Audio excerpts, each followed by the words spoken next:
ये पार्लियामेंट में बोलेगा कौन? हम ये मान के चल रहे हैं कि मोदी जी नहीं कर रहे हैं, अमित शाह नहीं कर रहे हैं, लेकिन मोदी जी और अमित शाह को कौन अकाउंटेबल बनाएगा? ये किसकी रिस्पॉन्सिबिलिटी है?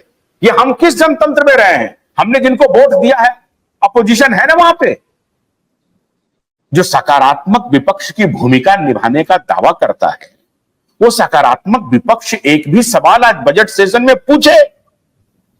घेरे गृह मंत्री को, घेरे सहकारिता मंत्री को, घेरे प्रधानमंत्री को कि बजट पर तो हम चर्चा कर ही लेंगे, पहले ये बताइए। और वित्त मंत्री से पूछे ये बात, वित्त मंत्री से पूछे कि ये जो फाइनेंशियल फ्रॉड हुआ है, ये जो फाइनेंशियल स्कैम हुआ है, हमारे साथ हुआ, किसके साथ हुआ, किसने किया, कौन रिस्पॉन्सिबल है? नेता रिस्पॉन्सिबल है कि कंपनी रिस्पॉन्सिबल है कि रेगुलेटरी अथॉरिटी रिस्पॉन्सिबल है? कौन रिस्पॉन्सिबल है? आज हम 12 साल से दर दर भटक रहे हैं, 15 साल से, इसके लिए कौन रिस्पॉन्सिबल है? ये सवाल कौन पूछेगा? कोई तो बताए। कर्नल साहब, ये रिस्पॉन्सिबिलिटी है कि नहीं अपोजिशन की? अपोजिशन मौन क्यों है? आज मैं एक्सपोज करूंगा अपोजिशन को। निश्चित तौर से ये अपोजिशन का फर्ज बनता है कि इतने लोगों का पैसा डूबा हुआ है और उसके लिए अपोजिशन पार्टी को कोई जिम्मेवारी इसका एहसास नहीं है। जबकि पूरा जो घोटाला, ये मैं इसे घोटाला मानता हूं, ये घोटाला उन्हीं के सरकार के दौरान हुआ है। जब गरीब निवेशकों का पैसा लिया है तो सरकार का दायित्व था कि उस समय मॉनिटरिंग सिस्टम जो होता है, कंट्रोल और सुपरविजन सिस्टम होता है, वो चुस्त दुरुस्त क्यों नहीं था? क्यों उन्होंने अनदेखा किया था? उन्हीं के समय में जो सहारा के मुख्य थे उनको जेल में डाला गया था। जब उनको जेल में सुप्रीम कोर्ट ने डाला गया था तो सरकार ने ऐसी सख्त कार्रवाई क्यों नहीं की? उनकी संपूर्ण जो प्रॉपर्टी है उसकी जब्ती कुर्ती करना चाहिए था और पैसे लौटाने का कार्य उसी समय से शुरू करना चाहिए। एक मिनट जरा सा, ये मनोज कुमार लिख रहे हैं, मेरा घर बिहार के मधेपुरा जिला में है, गम्हरिया में। गम्हरिया में आप कहाँ रहते हैं मनोज जी? मनोज जी, आप रहते कहाँ हैं? गम्हरिया में रहते हैं? ये मधेपुरा से अभी आप देख रहे हैं? आप अगर चैट में लिखें, अगर आप मधेपुरा से हैं तो बोलिए, फिर मैं आपको बताता हूं कुछ बात। अगर आप मधेपुरा से हैं तो बताइए। आप लिख रहे हैं कि आप गम्हरिया से हैं, मधेपुरा से। अच्छा, अनुज चौहान लिख रहे हैं, मैं पागल था कि मैंने राहुल और अखिलेश यादव को वोट दिया था। 10 वर्षों से, वैभव नैना लिख रहे हैं, 10 वर्षों से भाजपा सरकार हिंदुस्तान में और हमारा सवाल सरकार से है। नहीं, ठीक है, आपका सवाल सरकार से हो तो हम सरकार से पूछ ही रहे हैं। सरकार को तो छोड़ दिए, सरकार को तो घेरने के लिए हम हैं ही, वो तो हम पूछ ही रहे हैं। आप भी घेर रहे हैं, हम भी घेर रहे हैं, लेकिन हमें यह कह लगता है कि हम जब बाहर से घेर रहे हैं सरकार को, तो सदन के अंदर जहां बैठे हुए, हाँ कर्नल साहब आप कंटिन्यू कीजिए। हाँ, तो मैं कह रहा था ये उस समय की। अच्छा, मनोज कुमार लिख रहे हैं, 1 मिनट, गम्हरिया प्रखंड पड़ता है। गम्हरिया प्रखंड में कहां है एग्जैक्टली घर, किस गांव में है मनोज?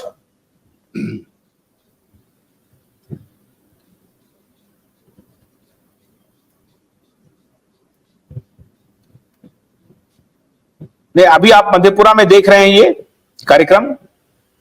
अगर गम्हरिया प्रखंड पड़ता है तो गम्हरिया में कौन सा गांव है बताइए।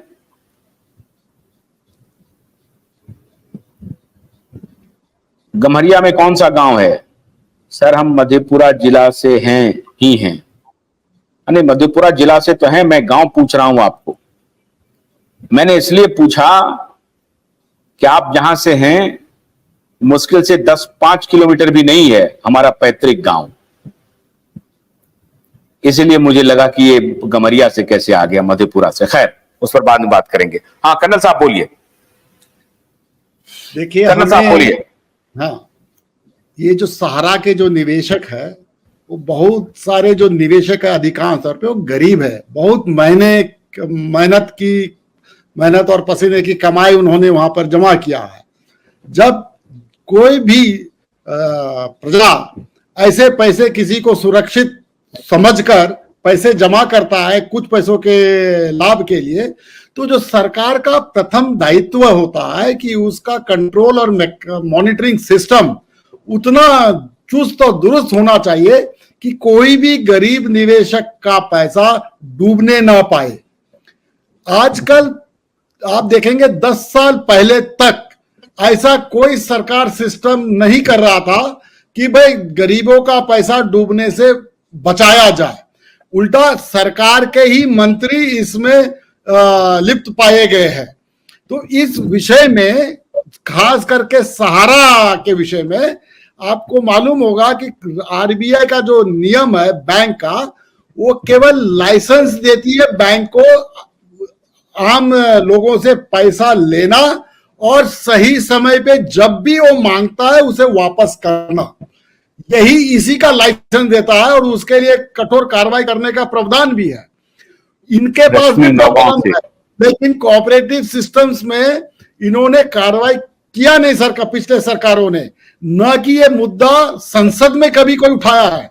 देश में मैं बताऊं कि पहले बार जो एनडीए की सरकार या भाजपा की सरकार कुछ भी कहे, उन्होंने जो गरीब निवेशक का पैसा है वो लौटाने का प्रयत्न किया है। इसका मैंने एक उदाहरण बताया था आपको कि बहुत बड़े बड़े बिल्डर्स ने बहुत गरीब लोगों का पैसा ले लिया घर बनाने के इसमें से, और किसी को ना घर दिया ना पैसा दिया। तो यही सरकार ने 25,000 करोड़ का प्रावधान किया था बजट में से, और लगभग मैं बता रहा हूं आपको, नोएडा और ग्रेटर एनसीआर पूरे देश में बहुत सारे जो होम इन्वेस्टर थे उनको पैसा या घर उनको वापस किया जा रहा है, और सरकार उस पे बहुत पैसा खर्च कर रही है। ये देश में पहले बार ऐसा हुआ है। और अभी भी जब होम मिनिस्टर ने साफ कहा है, देखिए चुनाव खत्म होते ही, सरकार बनते ही उनका पहला ध्यान और वक्तव्य इसी बात पर गया कि वो सहारा के निवेशक को पैसा वापस लौटाएंगे जो पहले उन्होंने आश्वासन दिया था। सरकारी कार्य हमें थोड़ा धैर्य रखना चाहिए, लेकिन मुझे पूर्ण विश्वास है कि जो सरकार कार्य करेगी पैसे लौटाने का, वो बहुत नोबल कार्य होगा। और निश्चित तौर से 6 महीने 8 समस्या है, मैं अभी आपके सामने रख रहा हूं कर्नल साहब। अभी एक और समस्या है जो ये सभी लोग अभी बताएंगे, ये संजय नायक भी बताएंगे और अफसार मंसूरी साहब भी बताएंगे। एक समस्या है कि जो ऑपरेशंस हुए हैं उसमें बहुत सारे पैसे का जो लेन देन हुआ है वो कैश में हुआ है। और अभी कल हमारे पास अकोला महाराष्ट्र से जुड़े थे एक सज्जन जो गवर्नमेंट एम्प्लॉय थे, उन्होंने हमको बताया कि जब वो रिटायर होकर के आए तो वो इसमें पैसा भी उन्होंने इन्वेस्ट किया और फिर वो इसके एजेंट भी बने, वो काम भी कर रहे थे, कार्यकर्ता भी बने।